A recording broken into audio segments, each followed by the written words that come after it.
I wonder how many people out there in Missoula think that I'm just full-blown depressed. People always see me sitting by myself and they're like, oh, he could use some company. The video I took of the spider, I was sitting on the bench over there, right next to the train yard. I was having a stug, I believe I was having a bowl. And all of a sudden, this crowd of drunk Indians just descend on me. They're like 10, 15 deep. I just immediately got up and left because imagine you're sitting on a bench by yourself, big chillin'. Next thing, imagine the bench that you're sitting on is full of fucking drunk Indians and surrounded by drunk Indians, and they're all, hey, you want a drink? And you see the girl from the homeless shelter that's just the loudmouth. I won't go so far as to call her a bitch. I'm sure she's a decent human being if you changed her conditions. And me personally, I don't necessarily mind the company. It's one thing if one person wants to sit down next to me, have a conversation, or say nothing at all and just smoke some weed next to me or something. It's a whole nother thing when somebody is completely fucking drunk, multiple people completely fucking drunk, and they're yelling out the top of their lungs and hooping and all. I don't need all that shit around me.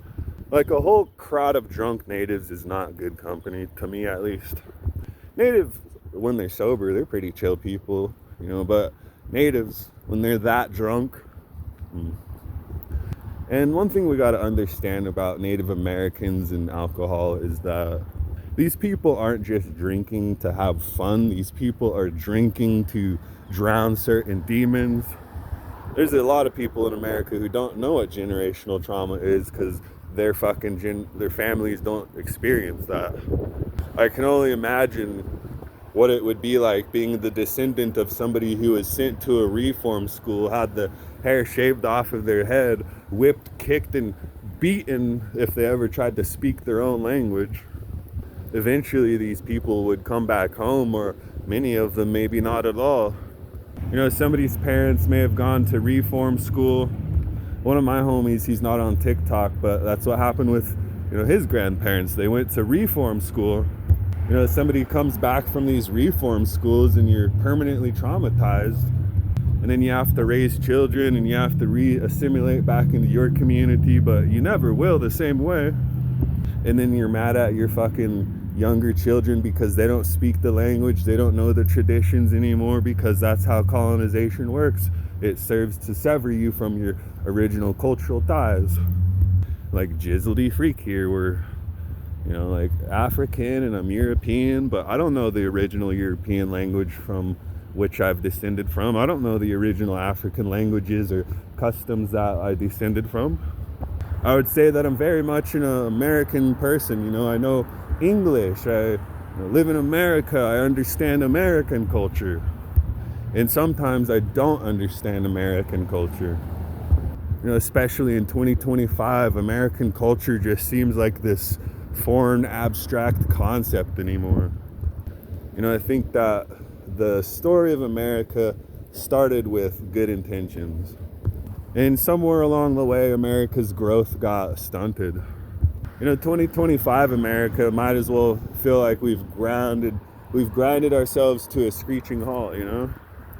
People are going to work, but they're not really making money. People are making money off of their labor.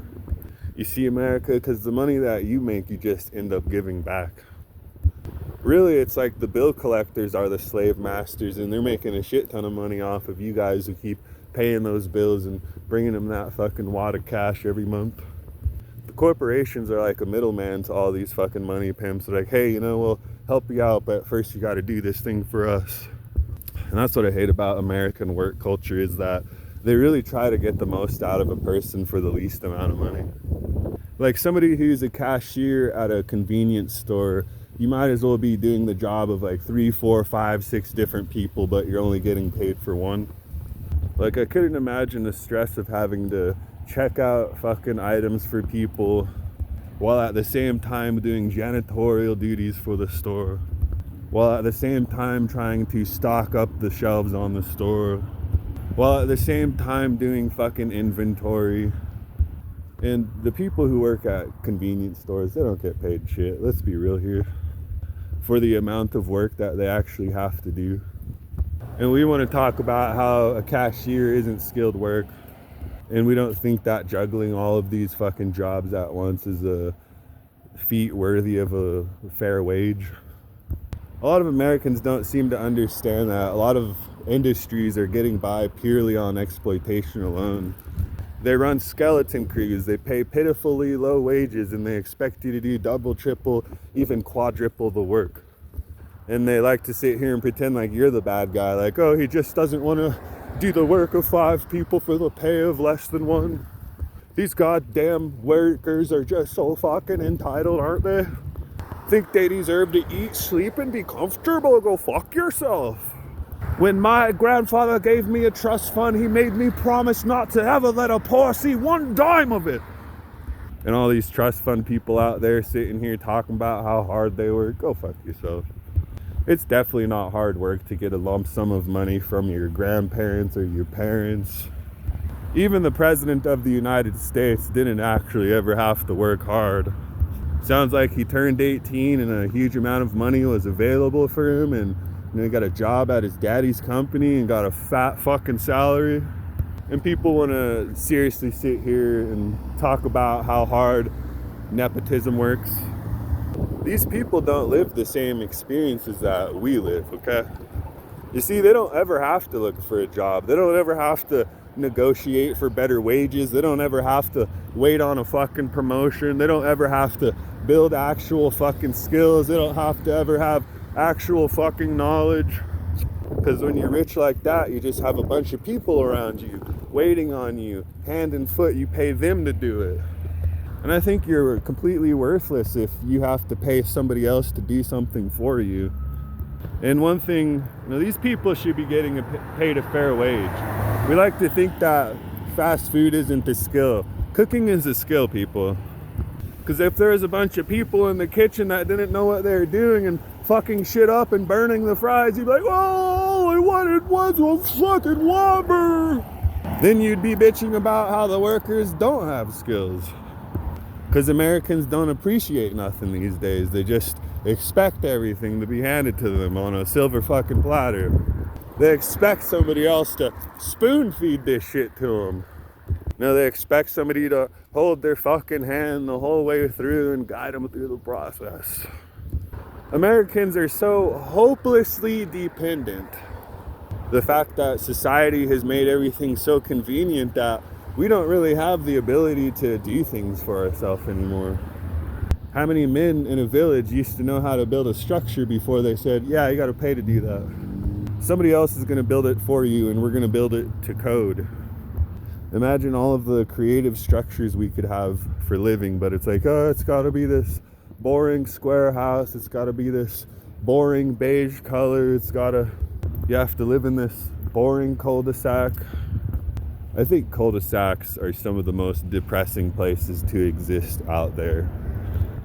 Growing up in high school, I used to live in the suburbs, on a street, Taylor Street and Raccoon Court. You know how fucked the suburb is? These places are literal food deserts. They don't really have stores any direction for 1 mile or more. I remember me and my brother, all we really wanted to do was walk to the gas station to get a cold drink. And that walk ended up taking us like 30, 45 minutes in the hot fucking sun. It never seems like you're that deep in it until you're actually in it, and then you fucking realize, oh shit, these cul-de-sacs kind of go on for miles. It's easy to get lost inside of them. There's not a lot of nature around these places either, it's just a bunch of houses and asphalt, concrete. There's some cul-de-sacs here in Montana, they look really nice. They have basketball courts, they have grass, they have green belts. But it doesn't take away from the fact that a lot of these buildings are just manufactured fucking neighborhoods. Only certain people can move into the neighborhoods. Only a certain amount of wealth can have a home now. Y'all working class want socialism so much, well, go live at the homeless shelter, see how you like it. And I do like it, it's nice. I just wish we could be doing it a little bit better is my only complaint. Fuck we do it like this for, America? God damn it, we make everything fucking worse. We'd have the opposite of the Midas touch here.